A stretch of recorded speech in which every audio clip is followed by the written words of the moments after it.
Boa noite a todos, bem-vindos a mais um Political Talk, o terceiro deste ano, que a APA está a organizar. Hoje conto com a presença de dois convidados ilustres e com eles vamos estar à conversa sobre assuntos europeus. Conto, portanto, com a presença da doutora Lívia Franco, professora e investigadora na Universidade Católica e também comentadora política, e também com a presença do doutor Francisco Assis, ex-eurodeputado pelo Partido Socialista e também presidente do Conselho Económico e Social. Neste Political Talk, à semelhança de tantos anteriores, vamos ter uma conversa sobre o futuro de Portugal na Europa, nomeadamente subordinada à presidência do Conselho Europeu. E, portanto, sem mais demoras, vamos então dar início à nossa conversa. O primeiro tema que eu gostaria de sugerir aos nossos convidados, e até porque será impossível escapar à questão da saúde, estamos a atravessar neste momento uma pandemia, será exatamente como é que Portugal irá gerir no seu mandato de presidência do Conselho Europeu as questões ligadas à saúde. Antes de colocar a questão, queria só fazer um pequeno apanhado sobre esta tal presidência para os nossos ouvintes. Portanto, a presidência do Conselho Europeu, como sabemos, funciona num sistema de rotatividade dos Estados-membros e, portanto, Portugal irá desempenhar a presidência do Conselho de dia 1 de janeiro até dia 1 de junho de 2021. Isto trará algumas questões importantes à tona. E, portanto, começando com a questão da saúde, poderemos começar com a doutora Lívia Franco. A minha questão é relativamente a Merkel, Angela Merkel, que disse recentemente que, como prioridade para o mandato de Portugal, destacou a União Europeia de Saúde. E gostaria de saber a sua opinião relativamente aos próximos passos a seguir em termos de políticas de saúde.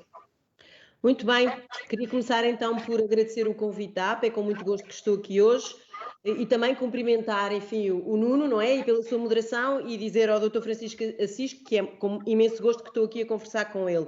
Obrigado. De facto, como o Nuno acabou de referir, esta questão, digamos, do ponto de vista da gestão dos efeitos mais próximos da crise sanitária é absolutamente prioritária.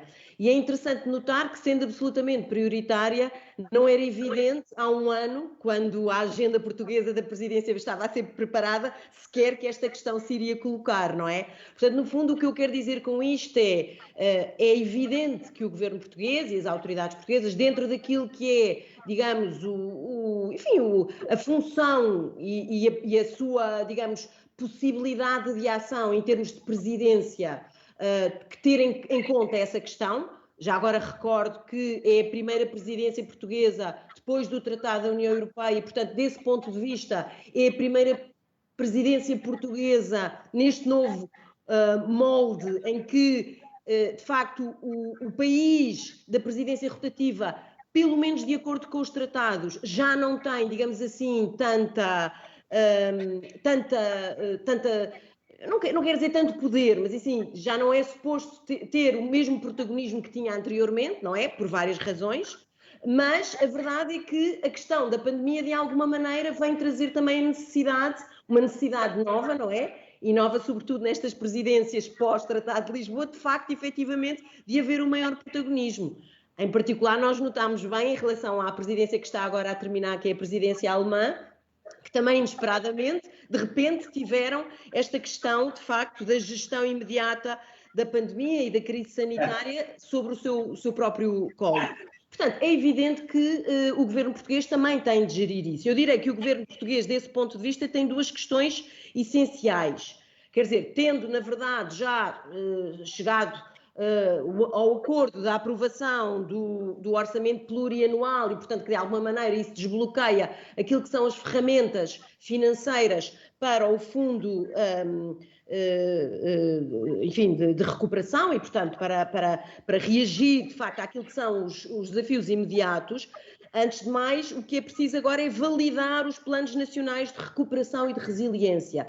E, portanto, digamos que a presidência portuguesa vai estar logo aí, não é? Vai logo... Quer dizer, vêm agora os primeiros planos e esses planos têm que ser validados, não é? E de alguma maneira tem de haver, no fundo, um contexto que permita que tudo isso corra bem e que a negociação, digamos, desse ponto de vista, corra bem.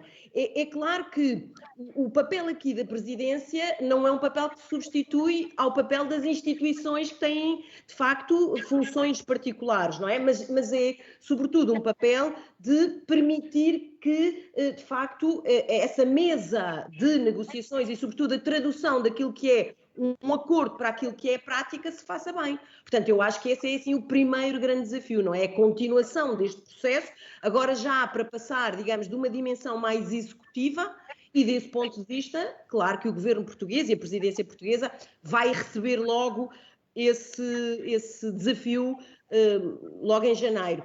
Depois, a segunda parte, eu acho que tem a ver já uma questão que é essencialmente nacional de cada um dos países, mas de alguma maneira também tem que haver aqui uma gestão a nível europeu, que é a questão da vacinação.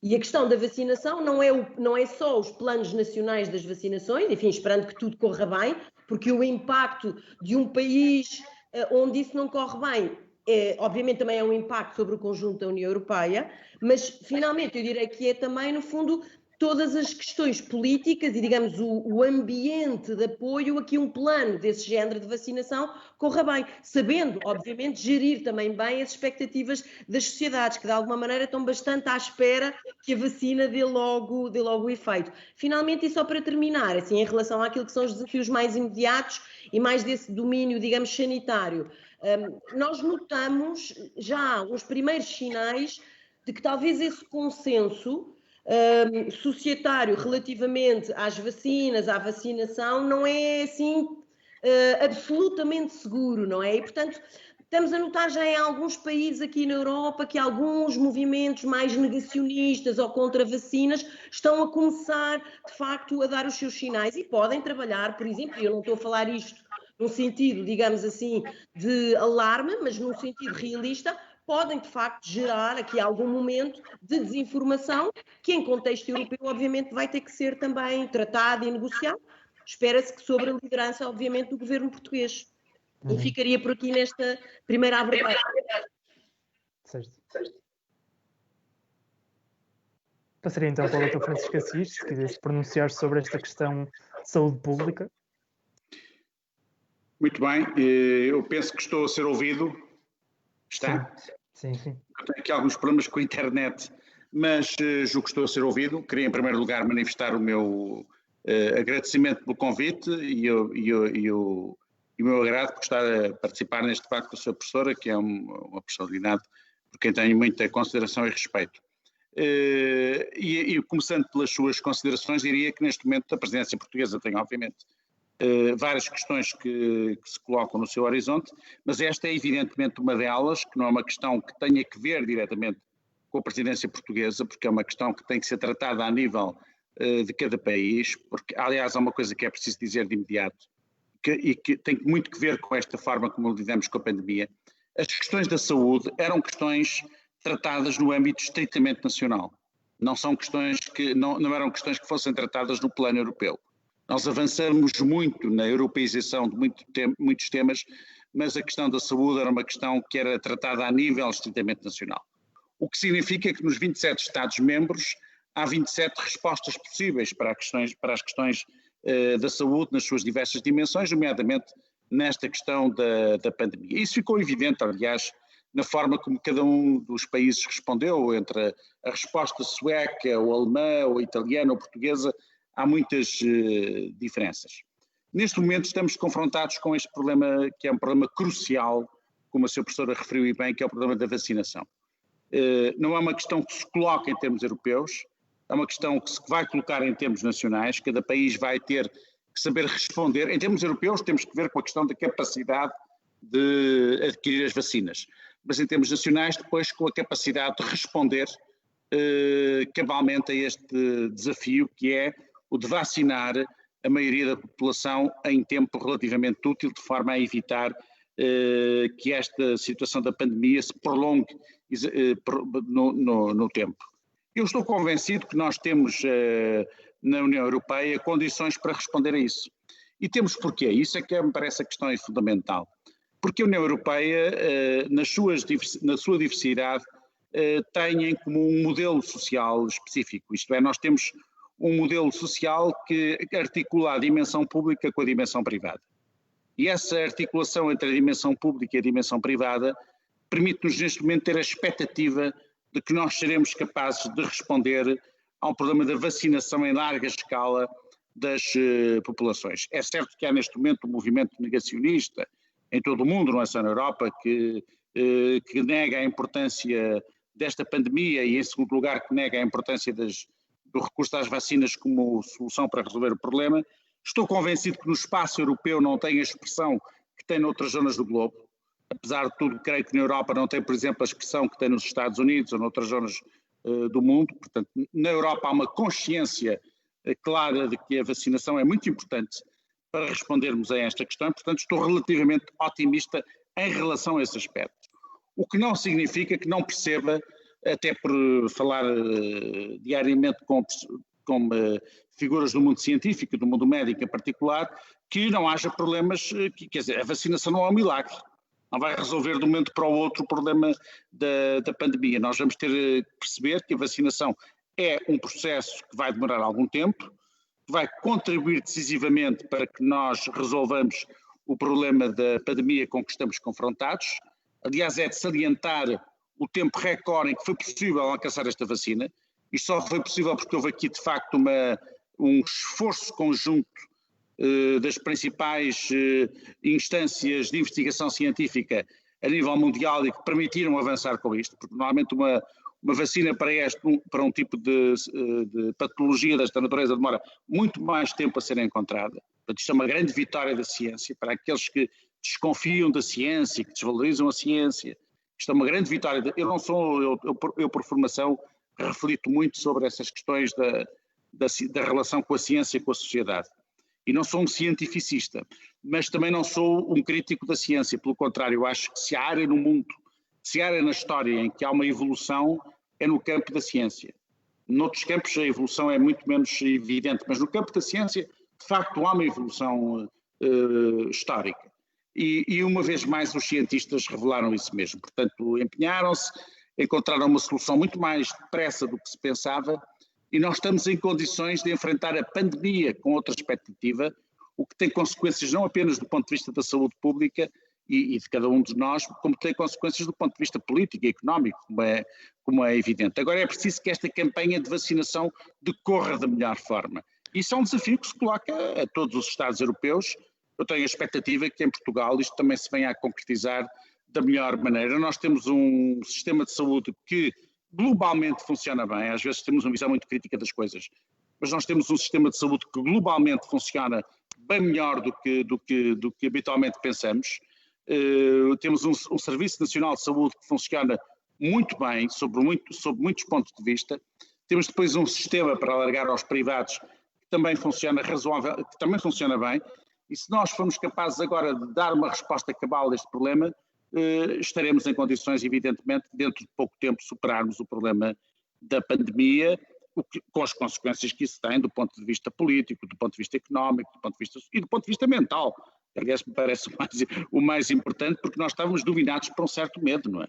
Há um medo que se instalou no mundo em relação à pandemia, mas a vacina veio contrariar esse medo. E, portanto, eu aqui salientaria duas coisas. Primeiro, a grande vitória da ciência, porque há muita gente que põe em causa a importância do conhecimento científico. O conhecimento científico é um aspecto absolutamente fundamental das sociedades contemporâneas e os cientistas responderam bem a esta questão. E, em segundo lugar, a capacidade, neste caso das sociedades europeias e portuguesa, de responderem a esta questão.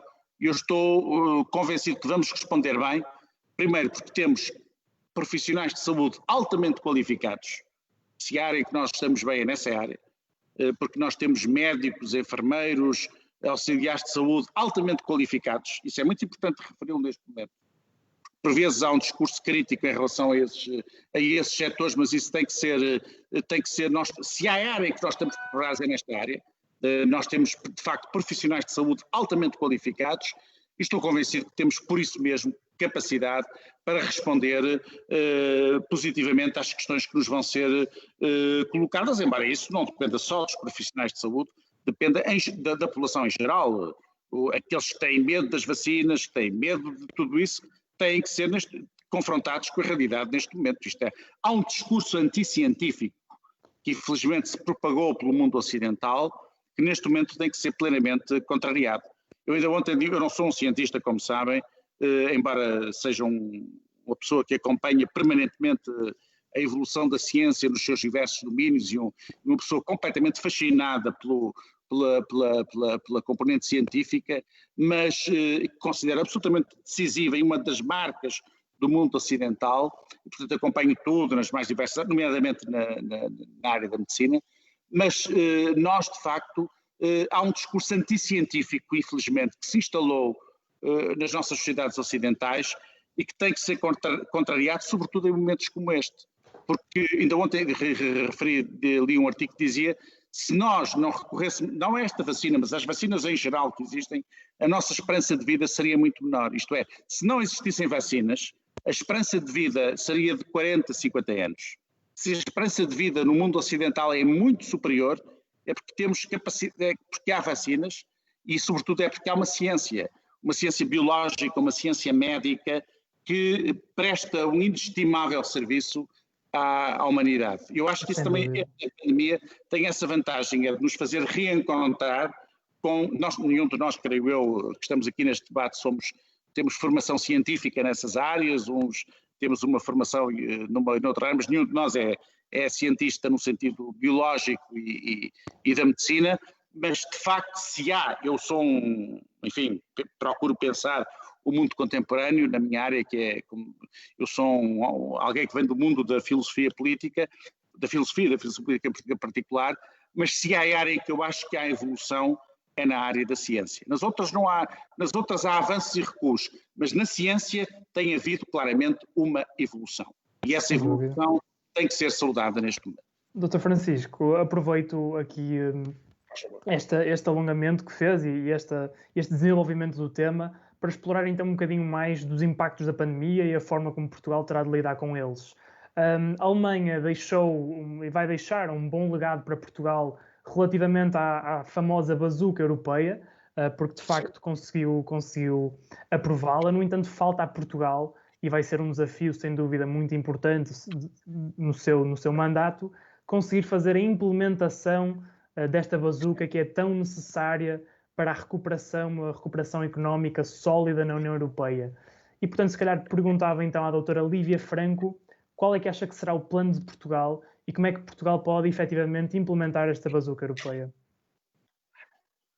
Nuno, agradeço a sua pergunta. Repare, há aqui um pressuposto que não é bem Portugal que tem que implementar, não é? Portanto, isto é uma coisa que é feita pelas instituições europeias e nomeadamente liderada pela Comissão, obviamente trabalhada em conjunto com os Estados no Conselho, na medida em que, evidentemente, nada disto acontece sem o ok dos Estados, como nós, aliás, vimos no último Conselho. Agora, o que eu insisto aqui e no fundo esse é o protagonismo e a visibilidade que o Estado que está na presidência do Conselho tem, é, de alguma maneira, tentar gerir a negociação no sentido de criar consensos que sejam consensos fortes.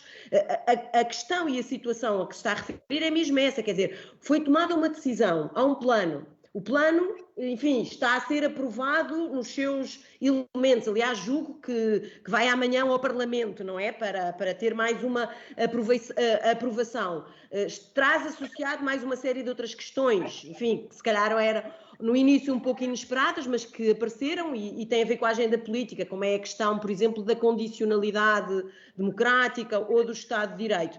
E depois isso volta para trás. E tem que ser implementado. E vai acontecer a primeira parte da implementação, porque nós sabemos que isto é um plano que tem uma duração muito mais longa, mas a primeira parte da implementação cabe, ou seja, vai se situar dentro daquilo que é o contexto temporal da presidência portuguesa.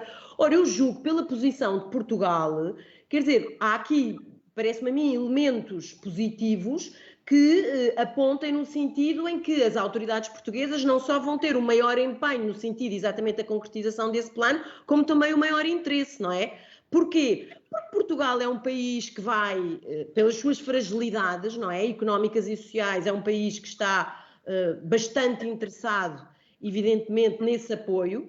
Aliás, eu trabalho como investigadora no European Council on Foreign Relations, e nós, nesse contexto, imediatamente antes do verão, fizemos um estudo de opinião que foi efetuado pelo YouGov, junto de uma série de países da União Europeia, e é muito interessante notar que uma parte muito significativa da opinião pública europeia era precisamente a favor de uma maior cooperação europeia e, se necessário, até com o aprofundamento do próprio projeto da integração europeia, no sentido de poder dar uma resposta muito mais eficiente àquilo que são os desafios económicos, sociais e políticos colocados pela pandemia. E Portugal não só é um país que tem fragilidades que mostram bem como esse plano é importante, numa lógica de solidariedade, numa lógica de união, numa lógica de procurar, de facto, que no seu conjunto a União Europeia se torne resiliente,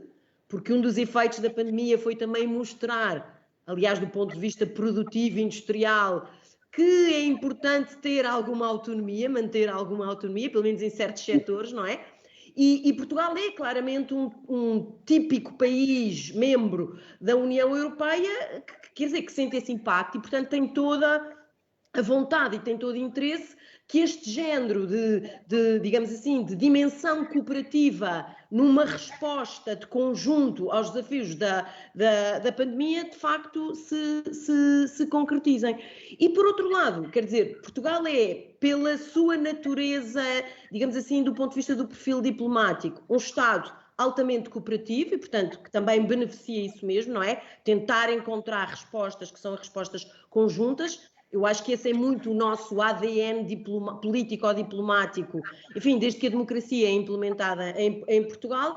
E depois é um Estado que tem estado, de facto, na linha da frente daquilo que é o próprio movimento da integração europeia. E, portanto, eu acho que há aqui, em várias dimensões, uma série de, digamos assim, atributos das autoridades portuguesas, com sólido consenso também do ponto de vista nacional. Claro que há sempre uma ou outra opinião política divergente, não é? E um ou outro movimento social, mas em geral há um consenso muito forte, e isso traduz então numa posição e num amplo espaço de manobra interno e que depois se manifesta a nível europeu, que permite à presidência portuguesa tentar, de facto, que isso aconteça. Agora, insisto, o ponto é que isto não depende de Portugal, ou seja, não é uma decisão de Portugal, não é?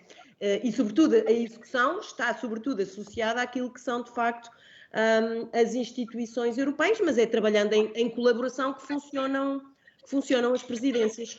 E também, desse ponto de vista, estou otimista. Já agora, só terminar, porque Portugal funciona bem nestas duas lógicas, quer dizer, a lógica da solidariedade financeira é muito importante para Portugal, aliás, faz parte da agenda da presidência europeia, precisamente essa questão, não é? Essa questão da solidariedade, de ter cuidado com o impacto social que a crise está a ter nas sociedades, e a presidência portuguesa tem essa sensibilidade, ou põe essa sensibilidade como sendo central na sua agenda, e por outro lado é um Estado de facto muito cooperativo.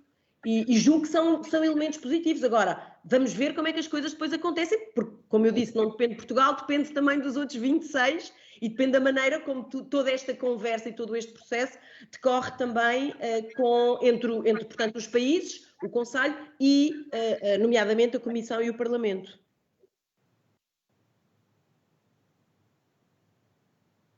E estenderia a pergunta também ao Dr. Francisco Assis.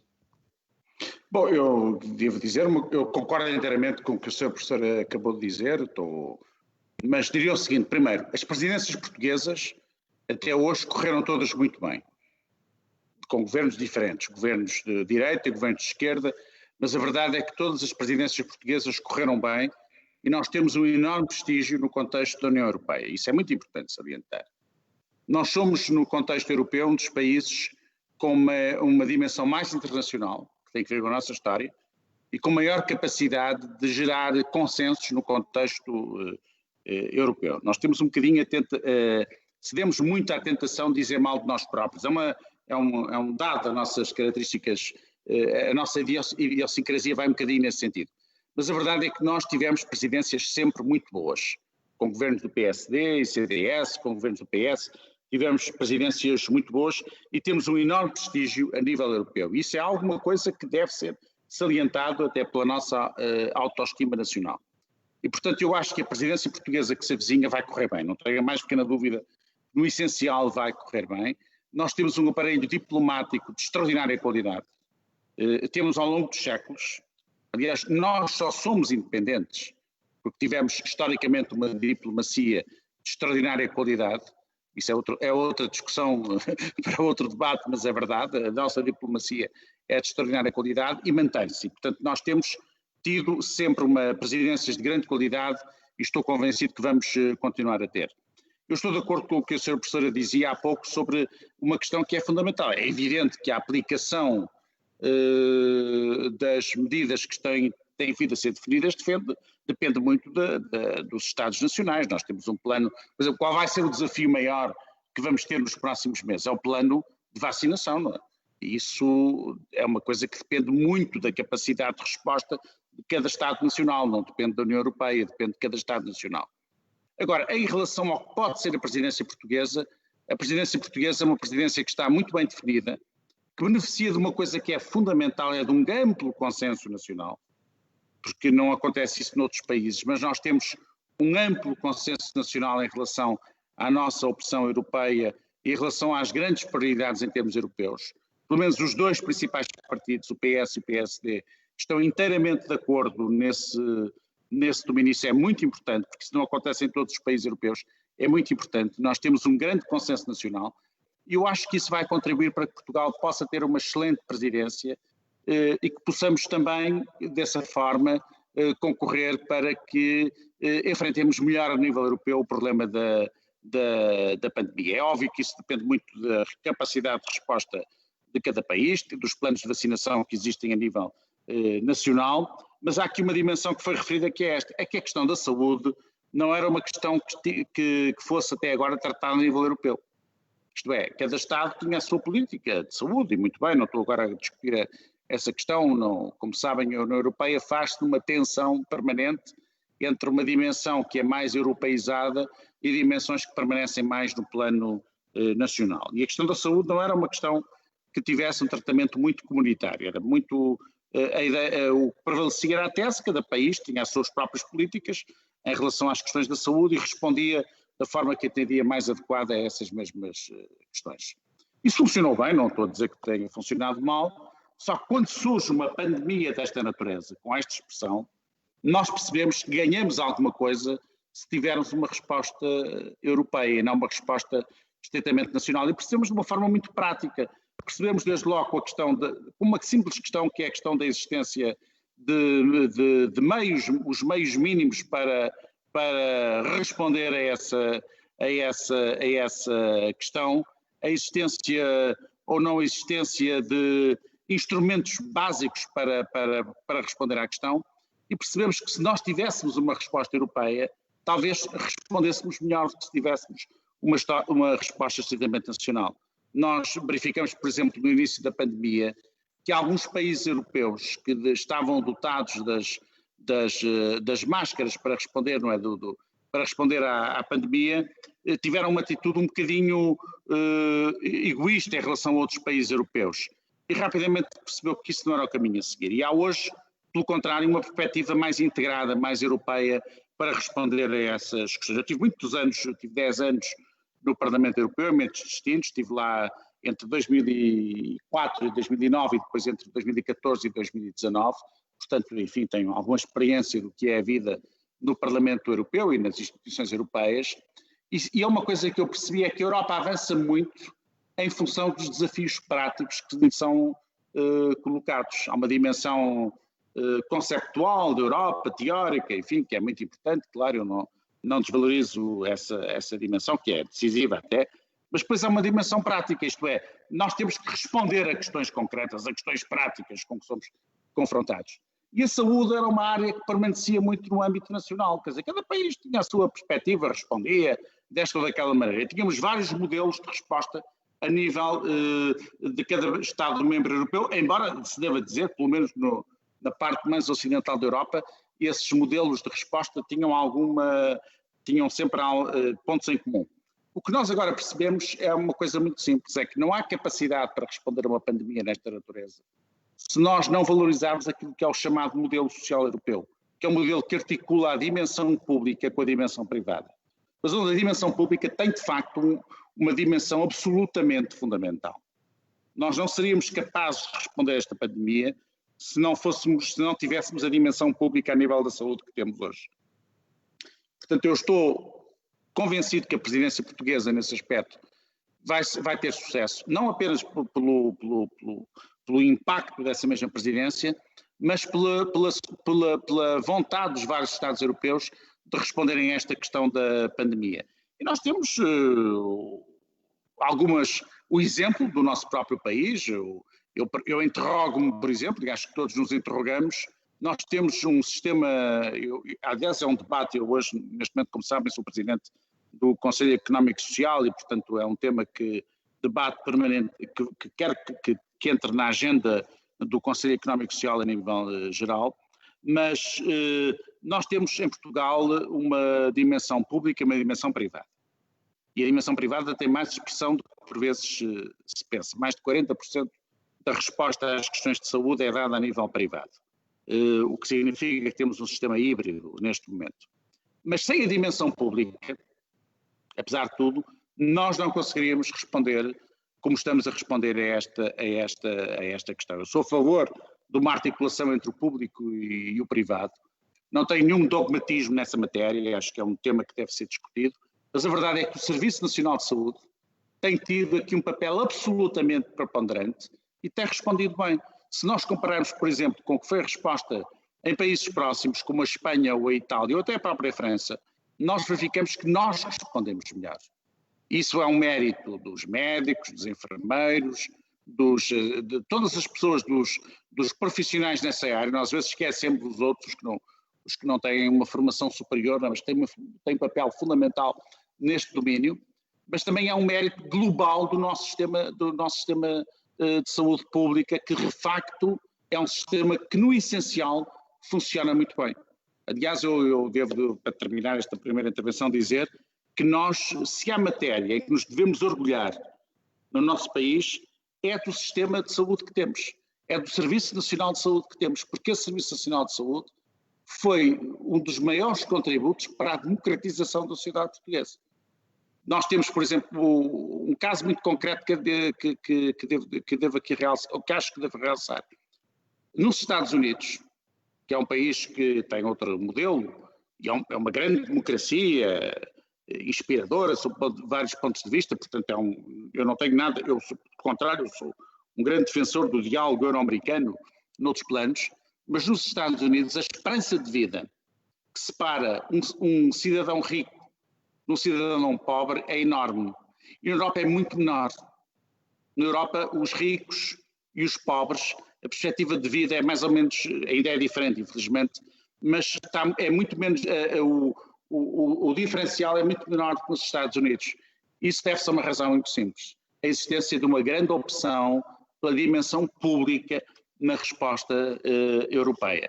E, portanto, eu acho que devemos articular uma coisa com a outra, não sou dogmático, acho que o privado tem aqui um papel, mas não há dúvida nenhuma que a dimensão pública tem uma importância absolutamente fundamental e isso caracteriza um pouco, identifica um pouco a Europa. E nós portugueses estamos muito à vontade para colocar a questão, porque se há matéria em que nós evoluímos muito nos últimos 40 anos, é precisamente na matéria da saúde. Basta ver a esperança de vida que aumentou, a mortalidade infantil que diminuiu, a qualidade dos serviços que são prestados que aumentou, o número de profissionais, médicos, enfermeiros, nas outras áreas que aumentou significativamente. Nós fomos capazes de responder a essa questão. Eu acho que isso é um motivo de orgulho nacional e que se deve também projetar no plano europeu. Sem dúvida, de facto estas questões levantam muitas outras questões que nos podiam pôr aqui a conversar durante muito tempo, mas eu gostaria de pegar em algo que a doutora Lívia disse, que de facto destacou o papel de Portugal na presidência do Conselho Europeu, subordinado à questão de gerar consenso e, portanto, esta tarefa de facto será muito importante. E associada à ideia do consenso, eu gostaria de introduzir o tema do Reino Unido e da União Europeia e das negociações. Portanto, há um impasse nas negociações já com alguns anos, e acho que uma das questões que se poderá colocar relativamente a esta presidência de Portugal é o que é que Portugal pode fazer de diferente, e se é que pode fazer algo de diferente, se tem esse espaço para inovar, digamos, em matéria de discussão e negociação associada ao Reino Unido. Não sei se quer que comece a responder. Pode começar, doutora Lídia. Muito bem. A questão do Reino Unido, por enquanto, é a questão do Brexit, não é? Já agora começaria por notar isto. Qualquer agenda de qualquer presidência é composta pelo seguinte: por aquilo que o país que tem a presidência gostava de fazer, não é? Tendo em conta aquilo que são os interesses e os desafios do projeto europeu e tendo em conta aquilo que são os seus interesses estratégicos, mas depois não é apenas o que tinha pensado fazer, depois no fundo é também o que acontece ou o que lhe calha no colo. E a verdade é que a Portugal caiu no colo a pandemia, mas caiu também no colo, ou está na iminência de cair, ainda não sabemos, vamos ter que esperar até ao dia 31 de dezembro, mas provavelmente o acordo, não é? Está a terminar o período de transição relativamente à saída do Reino Unido da União Europeia, e a verdade é que continua ainda sem haver esse acordo e provavelmente não haverá. Portanto, eu direi que do ponto de vista do Reino Unido, a primeira coisa é saber se até ao dia 31 há ou não há acordo. E se há acordo, que acordo é que é? Provavelmente nesta altura podemos dizer que se existir um acordo, será um acordo minimalista.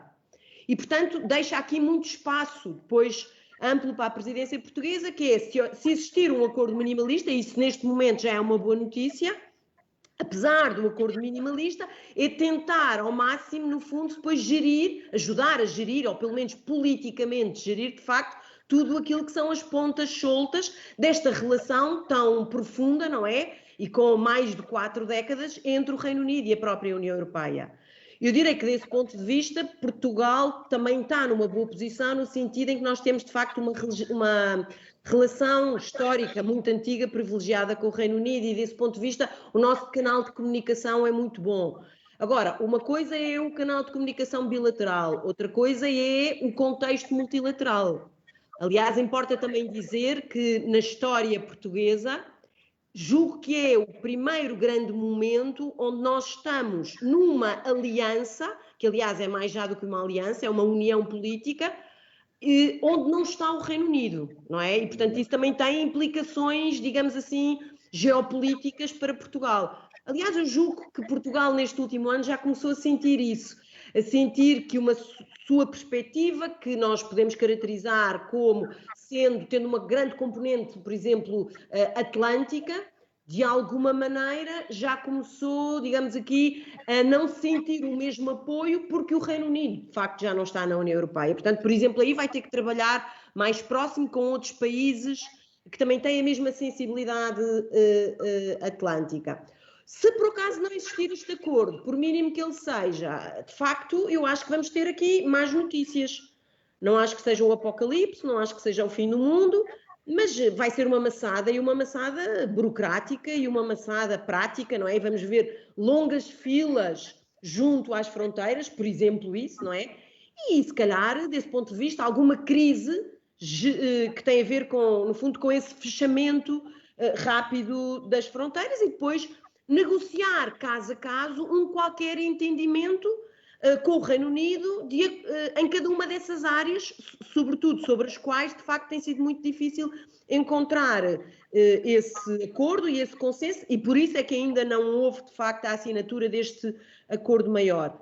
Também direi que provavelmente uma parte da estratégia do Reino Unido pode ser o, deixando passar este prazo, tentar negociar individualmente com cada um dos países membros e não negociar em conjunto com a União Europeia. Eu julgo que neste momento os sinais que os vários países membros da União Europeia têm dado é que não estão interessados em dar uma resposta positiva a essa estratégia do Reino Unido, e já temos visto, de facto, que tem havido iniciativas nesse sentido, dizer não, quer dizer, o nosso interlocutor, julgo que aliás o primeiro-ministro holandês disse isso há relativamente pouco tempo, o nosso interlocutor é o Sr. Michel Barnier, não é? Portanto, o governo britânico não tem que vir contactar individualmente com cada um dos governos dos países membros da União Europeia, mas isso é agora. E, portanto, face àquilo que pode acontecer na iminência de facto não existir mesmo um acordo, eu não sei nos próximos meses, no próximo semestre de 2021, o que é que vai acontecer, o que é que vai efetivamente acontecer. E julgo que isso, eventualmente, pode também cair no colo da presidência portuguesa. Portanto, no fundo é para dizer isto, quer dizer, eu acho que há uma série de condições aqui para a presidência portuguesa correr bem. Acho que o governo português, como o Dr. Francisco Assis já disse, tem uma agenda muito clara, uma agenda que me parece muito equilibrada para aquilo que é o contexto que nós vivemos nesta altura. Acho que o próprio, quer dizer, posicionamento político-diplomático português tem uma série de sensibilidades que se dão bem com aquilo que são os desafios que estão em cima da mesa e com aquilo que são as expectativas da cidadania europeia neste momento. Mas há outra parte aqui, e a outra parte é sempre a parte que é muito mais difícil de gerir, não é? E esse é que é o grande desafio das presidências, que é o que é que vai acontecer de inesperado, não é? E em que medida é que efetivamente nós temos recursos para responder, dentro também daquilo que é a função de uma presidência rotativa, a esses desafios. Em relação à questão do Reino Unido, eu acho que nós estamos numa boa posição. Agora, resta saber, efetivamente, qual é o impacto e como é que as coisas vão correr, havendo ou não havendo acordo. Quer dizer, não havendo acordo, nós sabemos que as regras vão passar a vigorar, são as regras gerais da OMC, não é? Mas isso vai ter um impacto e vai ter um custo económico. Os estudos têm apontado para que esse impacto e esse custo económico seja, sobretudo, mais avassalador no Reino Unido, mas também vai ser nos países europeus e, como digo, com se calhar uma desigualdade de distribuição, não é? Do ponto de vista dos custos sobre os países europeus, e portanto isso abre o flanco à possibilidade, de facto, da tal estratégia que eu há pouco referi, do governo britânico tentar ir por aí. Espero que não seja assim, espero que os bons laços históricos entre Lisboa e Londres possam ajudar a facilitar uma comunicação que com certeza vai continuar a ser necessária no primeiro semestre de 2021, mas acho que essa é uma questão que efetivamente está muito aberta neste momento. Sem dúvida, acho que foi um ponto de vista bastante interessante, esta capacidade de mutualismo deste binómio Lisboa-Londres pode ser de facto muito interessante. Gostaria então de saber a opinião do Dr. Francisco, pedindo ao Dr. Francisco que se pudesse ser um pouco sucinto, porque infelizmente estamos a chegar ao fim da nossa sessão. Procurarei ser. Muito bem, procurarei ser sucinto dizendo o seguinte: é evidente que este é um tema hoje fundamental. Eu estou plenamente convencido que nesta questão Reino Unido-União Europeia, o Reino Unido tem mais a perder do que a União Europeia. Esse é o dado fundamental. Eu creio que os britânicos, a dada altura, apostaram em duas coisas. Primeiro, convenceram-se que ainda tinham uma influência mundial que já não têm, através do Commonwealth, e que, portanto, podiam recuperar por essa via uma importância que efetivamente já não têm, porque as relações comerciais do Reino Unido são muito mais com a Europa do que com os restantes países da Commonwealth, portanto há aí um cálculo errado. E em segundo lugar, eles também apostaram muito na divisão da Europa, isto é, eles acreditaram que era possível estabelecer um diálogo com vários países europeus fora do contexto da União Europeia. E a Europa funcionou magnificamente, isso é um aspecto que deve ser salientado. A União Europeia, na sua diversidade, na sua complexidade, reagiu muito bem, dizendo claramente aos britânicos: muito bem, nós estamos dispostos a dialogar convosco, mas é enquanto a União Europeia, não é enquanto cada um dos Estados nacionais. E isso é um aspecto fundamental. E eu acho que isso tem muito a ver também com a personalidade do Michel Barnier, que é uma figura de primeiro plano, foi uma figura de primeiro plano europeia, e que contribuiu muito para que isso assim sucedesse. Portanto, os britânicos já perceberam que não vão fazer acordos específicos com este ou com aquele país, mas que têm que fazer acordos com a União Europeia. Dito isto, eu também devo dizer que acho que a decisão britânica de sair da União Europeia foi uma das coisas mais terríveis que aconteceu à União Europeia nos últimos anos. Os britânicos fazem falta ao espaço europeu e eu até tenho a expectativa de que eles, dentro de alguns anos, regressem ao espaço europeu. Eles são profundamente europeus. Essa ideia de que eles não são... Há na diplomacia britânica uma hesitação permanente desde há muito tempo, a hesitação entre a participação no plano europeu e a ideia de que eles são uma espécie de ilha que está situada a meio entre os Estados Unidos e a União Europeia. Não a meio do ponto de vista geográfico, mas do ponto de vista da sua identidade política, a aliança preferencial com os Estados Unidos. Eu acho que isso é profundamente errado. Os britânicos são profundamente europeus e fazem falta ao equilíbrio europeu. E países como Portugal percebem a importância da presença do Reino Unido no espaço europeu. Portanto, eu acredito que isto venha a ser alterado. De resto, é importante também dizer o seguinte, porque nem sempre é dito, a relação do Reino Unido com a União Europeia é muito complicada desde sempre. Primeiro, eles não integraram o núcleo dos países fundadores da Comunidade Económica Europeia. A seguir, por duas vezes tentaram integrar e não integraram porque a França, sob a presidência do general de Gaulle, impediu que assim acontecesse. E o general de Gaulle fundamentava essa ideia no pressuposto de que só uma Europa robustecida é que poderia permitir a adesão britânica, porque ele achava que os britânicos traziam todo o mundo anglo-saxónico, com os Estados Unidos integrados, para dentro do espaço europeu, e isso podia pôr em causa o projeto europeu. Portanto, há aqui uma relação complexa entre a União Europeia, ou a Comunidade Económica Europeia, e o Reino Unido desde sempre, quer de um lado, quer do outro. Por último, se nós virmos bem, se analisarmos, os britânicos foram sempre dos povos europeus os menos pró-europeístas. As sondagens indicavam, ao longo dos anos, que grande parte dos britânicos não queriam que o Reino Unido participasse na União Europeia, contrariamente ao que acontece noutros países. Portanto, bastava um pequeno acontecimento extraordinário para que o Reino Unido se afastasse da União Europeia. Foi isso que aconteceu, infelizmente, naquela noite, naquele dia fatídico. Nós todos adormecemos na expectativa de que a União Europeia continuaria, que o Reino Unido continuaria na União Europeia, acordamos de repente com essa notícia fantástica e ao mesmo tempo terrível de que os britânicos tinham sido na União Europeia. O que é uma demonstração de que nós vivemos num espaço profundamente democrático. Ninguém é obrigado a estar dentro da União Europeia. Isso é repare, todos os projetos anteriores de unificação europeia eram autoritários. Este é o primeiro que é democrático. Quem quer estar, está. Quem não quer estar, não está. Isso é um aspecto que tem que ser permanentemente salientado. Os britânicos colocam-nos hoje questões a vários níveis e é evidente que, como dizia a sua professora, remeter isto para o campo da Organização Mundial do Comércio é terrível. Até porque, primeiro, porque a OMC funciona mal. E segundo, porque nós vamos ter muita dificuldade em construir entendimentos nesse âmbito com um país que nos é muito, muito próximo do espaço europeu.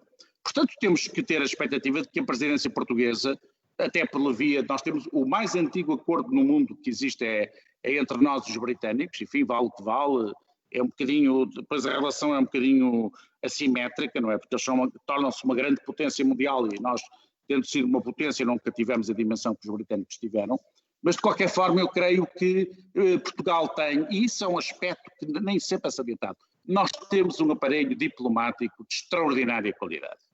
Extraordinária qualidade. Eu acredito que isso possa concorrer para que Portugal possa, de alguma forma, contribuir para que a presidência portuguesa possa contribuir para melhorar a relação com os britânicos, porque não é bom para uns e para outros. Eu acho que os britânicos já perceberam uma coisa.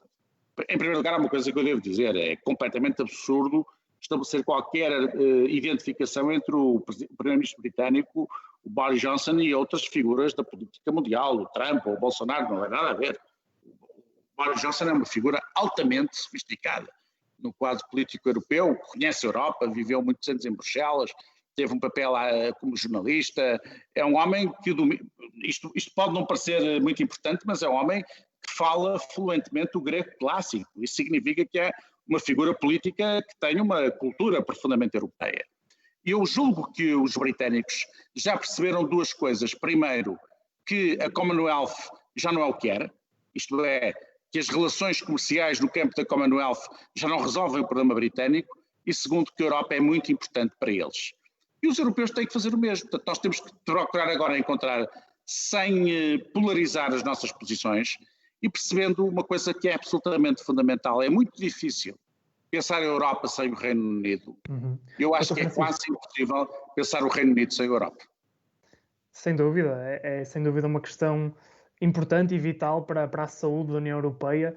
E eu gostava, haveria muitos outros tópicos que poderíamos discutir, a transição digital, o impacto de vários setores, mas já que estamos a falar de relações internacionais e de relações diplomáticas, e recuperando até algo que a doutora Lívia e também o doutor Francisco referiram quando falaram das vacinas, de um certo negacionismo que poderia ser mais impactante noutros sítios, como por exemplo nos Estados Unidos, gostaria então de tocar exatamente nesse ponto.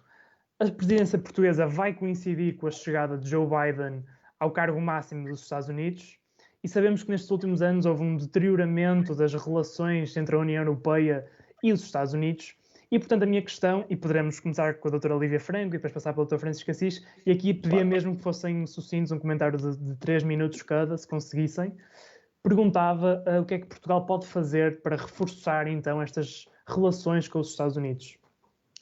Muito bem, eu direi a primeira coisa é Portugal pode fazer alguma coisa e, sobretudo, quer fazer alguma coisa nesse domínio. E eu acho que, antes de mais, e tendo em vista a presidência de facto portuguesa do Conselho da União Europeia, Portugal gostava que, enfim, naquilo que é normalmente a viagem inaugural de uma primeira administração, que é contactar com os seus mais próximos aliados, porque essas viagens do ponto de vista da política internacional têm um valor simbólico muito importante, que essa viagem se fizesse à Europa e já agora coincidentemente que acontecesse dentro deste primeiro semestre e que pudesse, quem sabe, até acontecer em Lisboa, não é?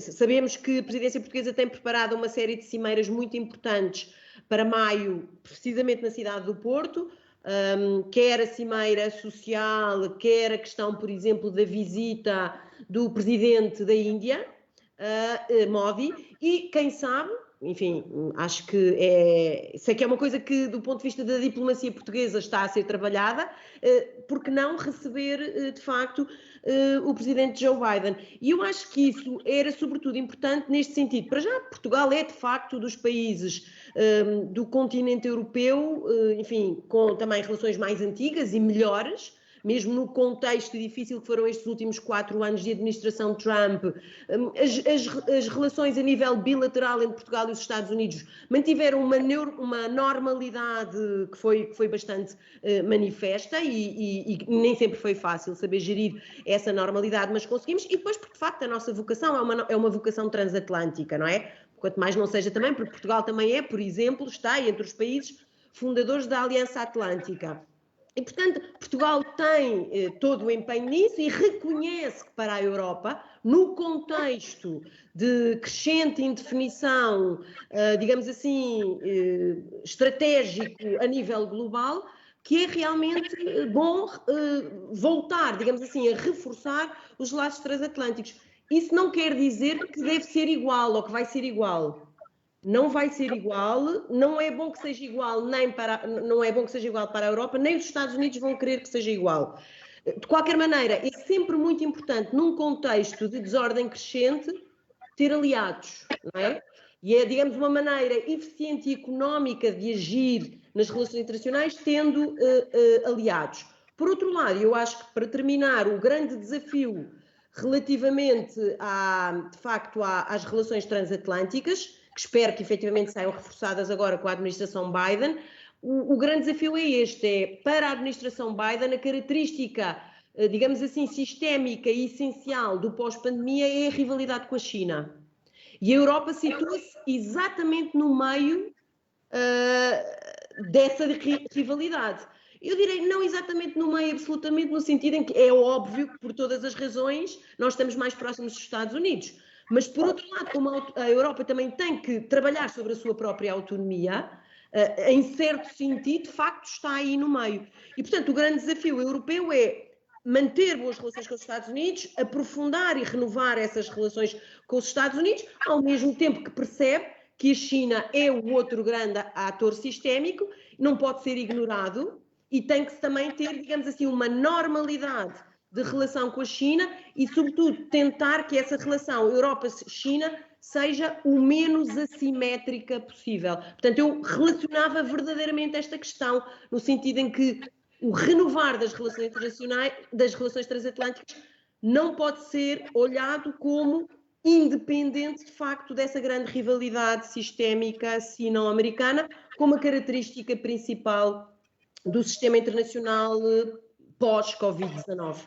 E julgo que, enfim, já há aqui bastante food for thought em relação a esta matéria. Obrigada.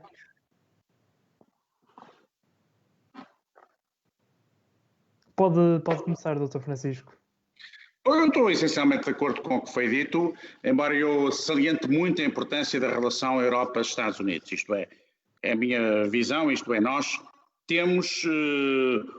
devemos ter uma relação preferencial com os Estados Unidos, porque o que nos aproxima dos Estados Unidos é infinitamente maior do que eventualmente nos pode aproximar da China. Eu não defendo a guerra das civilizações, pelo contrário, acho que é possível um diálogo de civilizações. Admito que até haja mas na verdade é que nós temos uma relação com os Estados Unidos muito mais forte. O nosso modelo de organização política, económica, social, as nossas referências culturais são muito mais próximas dos Estados Unidos do que da China, isso é absolutamente indiscutível. E eu acho que a vitória do Biden veio introduzir uma modificação fundamental no quadro das relações internacionais. O Trump tinha uma visão muito isolacionista, por um lado, e por outro lado uma visão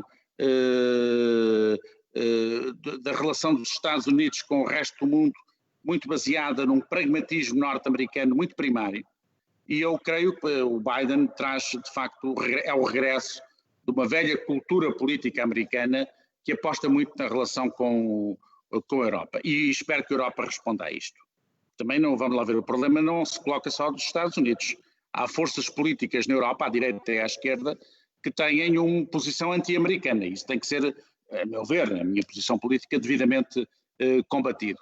Nós temos que reforçar absolutamente os laços transatlânticos. Isso manifesta-se, como já foi dito, no campo da defesa, da Aliança Atlântica, da NATO, mas também tem que se recolocar no plano político e no plano económico. No essencial, apesar de falarmos de realidades políticas distintas, nós temos devemos ter uma ligação preferencial com os Estados Unidos e eles connosco. Eu creio que com o presidente Biden, com a sua administração, isso vai acontecer. Portugal é um país atlântico.